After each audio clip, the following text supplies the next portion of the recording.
की परीक्षा की तैयारी कर रहे हैं तो वीडियो के अंत तक बने रहेगा। यकीनन यहाँ से आपको कई सारे प्रश्न देखने को मिल जाएंगे एग्जाम में। तो चलिए शुरू करते हैं। यहाँ पे सबसे पहले फर्स्ट क्वेश्चन है, धरातल से भूगर्भ की ओर जाने पर गहराई के साथ साथ तापमान में वृद्धि की सामान्य दर लगभग क्या होती है। तो यहाँ से दो प्रश्न आपसे बन सकते हैं। क्या कि अगर हम धरातल से यानी कि धरती से अगर नीचे की ओर जाएंगे यानी कि बोरवेल या फिर कुआं के अंदर जाएंगे तो क्या वहाँ पे जो टेम्परेचर है वो इंक्रीज होगी या फिर डिक्रीज होगी। तो यहाँ से पता चल गया कि वहाँ पे वृद्धि होती है।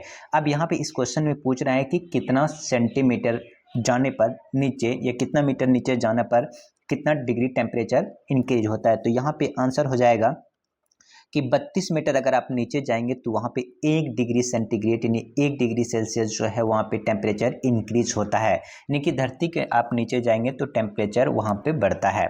चलिए अगला प्रश्न देख लेते हैं। अगला प्रश्न यहाँ पे है क्या कि निम्नलिखित गवर्नर जनरलों में किसने निर्णय लिया कि बहादुर शाह जफर अंतिम मुगल सम्राट होंगे, उनकी मृत्यु के बाद कोई भी वंशज को शासक के रूप में मान्यता नहीं दी जाएगी। तो आंसर यहाँ पे हो जाएगा लॉर्ड कैनिंग। यानी कि लॉर्ड कैनिंग ने ही कहा था कि जो बहादुर शाह जफर है वो अंतिम मुगल सम्राट होंगे, इसके बाद कोई भी मुगल सम्राट नहीं बनेगा। ये किसकी कथन थी? तो ये लॉर्ड कैनिंग का। यहाँ पे देख सकते हैं आप क्या कि गवर्नर जनरल जो कैनिंग है वो 1856 decided that the Bahadur Shah Zafar would be the last Mughal emperor after his death. यानी कि मुगल सम्राट जो बहादुर शाह जफर है उसकी डेथ के बाद कोई भी गवर्नर जनरल नहीं होगा और ये आखिरी बादशाह होगा। ये कहना था किसका? कैनिंग का था। 1856 में गवर्नर जनरल कैनिंग ने निर्णय लिया था क्या कि बहादुर शाह जफर अंतिम मुगल राजा होंगे और उनकी मृत्यु के बाद किसी भी वंशज को राजा के रूप में मान्यता नहीं दी जाएगी। 1849 में गवर्नर जनरल डलहौजी ने घोषणा की थी कि जफर की मृत्यु के बाद उनके परिवार को लाल किले से बाहर स्थानांतरित कर दिया जाएगा और दिल्ली में निवास के लिए दूसरी जगह दी जाएगी। यानी कि कैनिंग ने कहा कि बहादुर शाह जो जफर है वो अंतिम मुगल सम्राट होगा और जो डलहौजी है इन डलहौजी ने कहा कि भैया ऐसा है, लाल किले में जो आप रह रहे हैं लाल किले से आपको बाहर निकाल दिया जाएगा। कब? जब बहादुर शाह जफर की मृत्यु हो जाएगा, उनके परिवार को भी लाल किले के अंदर रहने नहीं दिया जाएगा। तो इस दो पॉइंट को ध्यान रखेंगे, अक्सर एग्जाम में पूछ लिया जाता है। और आप सभी जानते हैं कि लॉर्ड डलहौजी के शासनकाल में ही भारत में जो रेलवे है वो चलाई गई थी। अगला प्रश्न यहाँ पे देखिए क्या है। अगला प्रश्न यहाँ पे देखिए पूछा है क्या कि मुगल जो बेगम हजरत महल यानी कि बेगम हजरत महल है ये 1857 के विद्रोह का हिस्सा थे। यानी कि बेगम हजरत महल 1857 का जो विद्रोह है वो नेतृत्व कहाँ से कर रही थी? तो यहाँ पे आंसर हो जाएगा लखनऊ से। यानी कि लखनऊ से बेगम हजरत महल ने 1857 के विद्रोह की यानी कि भागीदारी उन्होंने निभाई थी। अगला यहाँ से देखिए कई प्रश्न बनते हैं तो इसको भी ध्यान रखेंगे। अगर ये बोला जाए कि उड़ीसा से यहाँ पे सबसे पहले रिवॉल्ट 1857 जो इंपॉर्टेंट लीडर्स है कहाँ से? उड़ीसा में की बात करें तो सुरेंद्र साहनी और उज्जवल साहनी सही ये दोनों ही कहाँ थे? उड़ीसा में। अगर दिल्ली से बात करें तो दिल्ली में बहादुर शाह द्वितीय, दिल्ली से कौन नेतृत्व कर रहे थे? बहादुर शाह द्वितीय और जनरल बख्त खां। और असम की बात करें तो खंड ठीक है कंड परेश्वर सिंह और मनीराम दत्त। और इसके बाद यहाँ पे ये वाला इंपॉर्टेंट है, लखनऊ से बेगम हजरत महल और बिरजिस कादिर अब्दुल्ला। कौन? बिरजिस कादिर अब्दुल्ला और बेगम हजरत महल। बेगम हजरत महल और बिरजिस कादिर अब्दुल्ला ये कहाँ से? ये लखनऊ से नेतृत्व कर रहे थे। ये अक्सर एग्जाम में पूछे जाते हैं। फर्रुखाबाद से पूछे तो तुजल हसन खां थे। और कानपुर ये भी इंपॉर्टेंट है और कानपुर वाला भी पूछा जाता है। कानपुर से नाना साहेब और राव साहेब और तात्या टोपे और अजीम उल्ला खान। ये तीनों व्यक्ति का यानी कि चारों व्यक्ति का आपको नाम याद रखना है। सबसे ज़्यादा जो क्वेश्चंस पूछे जाते हैं वो नाना साहेब, राव साहेब और तात्या टोपे ये सारे कहाँ से थे? तो कानपुर से नेतृत्व कर रहे थे। कब? 1857 के विद्रोह में। राजस्थान की बात करें तो जयदयाल सिंह और हरदयाल सिंह ये दोनों ही राजस्थान से कर रहे थे। बिहार की बात करें तो बिहार में आपको याद रखना है, बिहार में कुंवर सिंह जो कि ये जगदीशपुर के रहने वाले थे और ये एक जमींदार थे। और अमर सिंह ये दोनों ही भाई हुआ करता था। और इनकी जो कुंवर सिंह की मृत्यु है ये 26 अप्रैल 1858 की इनकी मृत्यु हो गई थी। झांसी की बात करें तो झांसी में रानी लक्ष्मीबाई थे, और झांसी वाला भी इम्पोर्टेंट है, यानी 3 तो आपको इम्पोर्टेंट है, यह याद रखना ही है। एक जो झांसी वाला, और एक कानपुर, और एक लखनऊ, ये तीनों से अक्सर एग्जाम में क्वेश्चन बन जाते हैं। ठीक है, चलिए अगला यहाँ पे प्रश्न है, वो क्या है देख लेते हैं। तो यहाँ पूछ रहा है कि सुभाष चंद्र बोस भारतीय राष्ट्रीय कांग्रेस के त्रिपुरी अधिवेशन में किसको हराकर अध्यक्ष बने थे।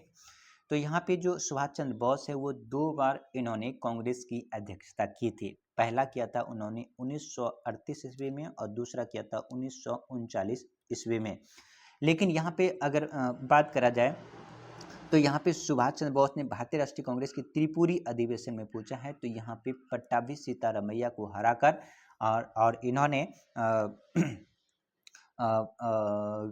कांग्रेस, जो राष्ट्रीय कांग्रेस की त्रिपुरी अधिवेशन में पट्टाभी सीतारामैया को हराकर इन्होंने अध्यक्षता की थी। ठीक है, और ये यहाँ पे जो आप देख पा रहे होंगे, ये 1939 में ही पट्टाभी सीतारामैया को हराकर इन्होंने अध्यक्षता की थी राष्ट्रीय कांग्रेस को। लेकिन जो है कांग्रेस के लीडर जैसे महात्मा गांधी सब नाराज हो गए, जिसके कारण इन्होंने क्या किया कि जो त्रिपुरी अधिवेशन है, इसमें से अध्यक्षता तो इन्होंने छोड़ दिया। ठीक है, और फिर जाके इन्होंने फॉरवर्ड ब्लॉक की स्थापना किया था। और 1938 की बात करें तो यहाँ पे हरिपुरा अधिवेशन हुआ था, और 1939 में त्रिपुरी अधिवेशन हुआ था। चलिए अगला प्रश्न देख लेते हैं। अगला प्रश्न यहाँ पे पूछा है कि 1938 में किसकी अध्यक्षता में राष्ट्रीय योजना समिति की स्थापना की गई। तो यहाँ पे आंसर हो जाएगा जवाहरलाल नेहरू की अध्यक्षता में। अगला प्रश्न यहाँ पे देखिए क्या है कि किस एक्ट के द्वारा ईसाई मिशनरियों की गतिविधियों पर लगी रुकावटों को हटा दिया गया। तो यहाँ पे आंसर हो जाएगा इनमें से कोई नहीं, क्योंकि वो चार्टर एक्ट 1813 ईस्वी था, जिसके कारण है ईसाई मिशनरियों की गतिविधियों पर लोगों लगी रुकावटों को हटा दिया गया है। ठीक है दोस्तों, अगर आप इस चैनल पर नए हैं तो कृपया चैनल को सब्सक्राइब जरूर कर लें, और हाँ, अपने दोस्तों को जरूर शेयर करें। यहाँ पे देखिए इस चार्टर से कई क्वेश्चंस बन जाते हैं, जैसे चार्टर्ड एक्ट 1813। अब ये इस एक्ट में क्या था, ब्रिटिश व्यापारियों को 1813 चार्टर अधिनियम के तहत सख्त लाइसेंस प्रणाली के तहत भारत में व्यापार करने की अनुमति दी गई थी। और इसी अधिनियम ने भारत में ब्रिटिश संपत्ति पर क्राउन्स की संप्रभुता पर जोर दिया, और महत्वपूर्ण विशेष मिशनरियों को भारत आने से धार्मिक धर्मांतरण में शामिल होने की अनुमति देना था। मिशनरी अधिनियम के प्रावधानों में कलकत्ता में अपने मुख्यालय के साथ ब्रिटिश भारत के लिए एक बिशप की नियुक्ति प्राप्त करने में सफल रहा था। तो इस पॉइंट को भी आप ध्यान रखेंगे। अगला प्रश्न यहाँ पे देखिए पूछा है कि किस चार्टर अधिनियम द्वारा ईसाई मिशनरियों को भारत में ईसाई धर्म फैलाने की अनुमति दी गई थी। तो अभी अभी हमने देखा वो हो जाएगा चार्टर्ड एक्ट 1813। ठीक है, इस क्वेश्चन को DSSB TGT सोशल साइंस में इसको पूछा गया है, जो कि फीमेल शिफ्ट में। अगला प्रश्न यहाँ पे देखिए क्या पूछा है। अगला प्रश्न पूछा है कि in which year was regulating act pass, यानी कि रेगुलेटिंग एक्ट जो है वो कब पास किया गया है। तो यहाँ पे आंसर हो जाएगा 1773 AD में। और अगर उस समय पूछे तो कौन थे, तो वॉरेन हेस्टिंग्स थे जब रेगुलेटिंग एक्ट पास किया गया था। यहाँ पे देख सकते हैं कुछ इंपॉर्टेंट जो है बातें यहाँ पे लिखी गई हैं, पॉइंट है क्या है कि देखिए 1773 रेगुलेटिंग एक्ट के तहत एक नए सर्वोच्च न्यायालय की स्थापना किया गया था, और इसके अलावा कलकत्ता में अपीली अदालत, ठीक है, सदर निजामत अदालत की भी स्थापना की गई थी। तो इस पॉइंट को ध्यान रखेंगे। अंडर द रेगुलेटिंग एक्ट 1773 यानी 1773 ईस्वी में new supreme court was established while the court appeal the सदर निजामत अदालत। उस समय कौन थे, तो ये वॉरेन हेस्टिंग थे। अगला प्रश्न है यहाँ पे देखिए रेगुलेटिंग एक्ट किस वर्ष पारित किया गया था। ये BPSC 2015 कंबाइंड कम्पिटिटिव एग्जाम में इसको पूछा गया है। तो यहाँ पे आंसर हो जाएगा 1773 ईस्वी यानी AD। अगला कुछ पॉइंट है यहाँ देख सकते हैं। The supreme court in India was established under regulating act 1773। The regulating act 1773 establish supreme court from Williams Calcutta. कहाँ पे, फोर्ट विलियम्स कलकत्ता में। हरीलाल जो जैकनियास जो है was the first chief justice of India. कई बार पूछा जाता है कि भारत के प्रथम चीफ जस्टिस कौन से, तो यहाँ पे आंसर हो जाएगा HJ जयकन्या, या फिर उसी का पूरा नाम है हरिलाल जयकन्या दास।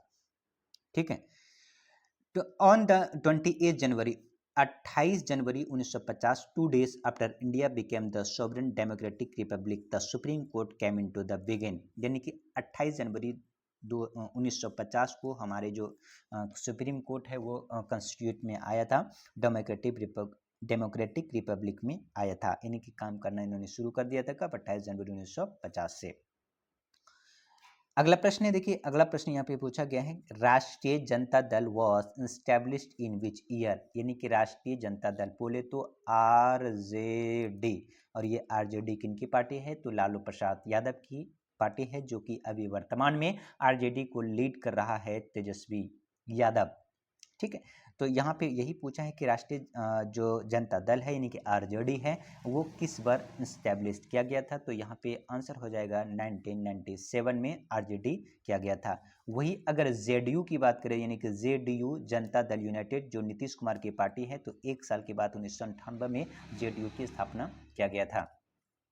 यहाँ पे देख सकते हैं लालू प्रसाद जो सुप्रीमो लालू प्रसाद यादव हैं आरजेडी के संस्थापक माने जाते हैं, और ये है भी राष्ट्रीय जनता दल, इनका पूरा नाम फुल फॉर्म है, और एब्रिविएशन इसे आरजेडी के नाम से जाना जाता है।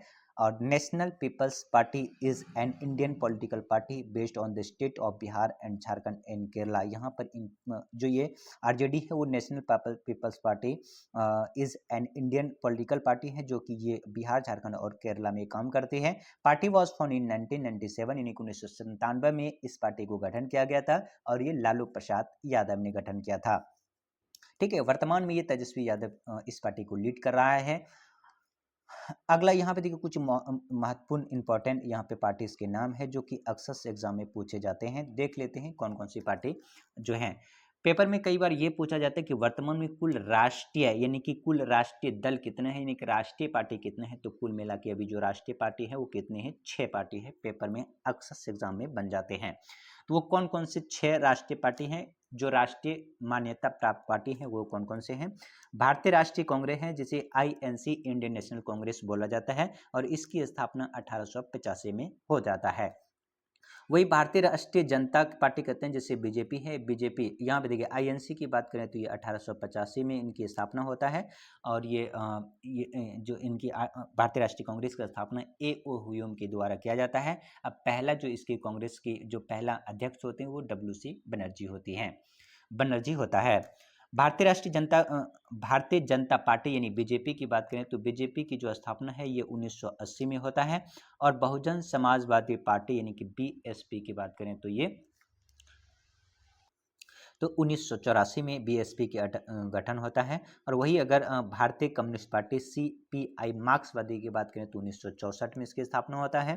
ठीक है, और वही अगर नेशनल पीपल्स पार्टी की बात करें तो नेशनल पीपल पार्टी की बात करें तो यहाँ पे 2013 में इसकी स्थापना होती है। और वही आम आदमी पार्टी जिसे झाड़ू छाप इनकी चुनाव चिन्ह है, जो ये दिल्ली में कार्य करती है, और इनकी स्थापना जो है ये अक्टूबर 2012 में इनकी स्थापना होती है। तो कुल मिला के अभी वर्तमान में 6 राष्ट्रीय पार्टी हैं। ठीक है,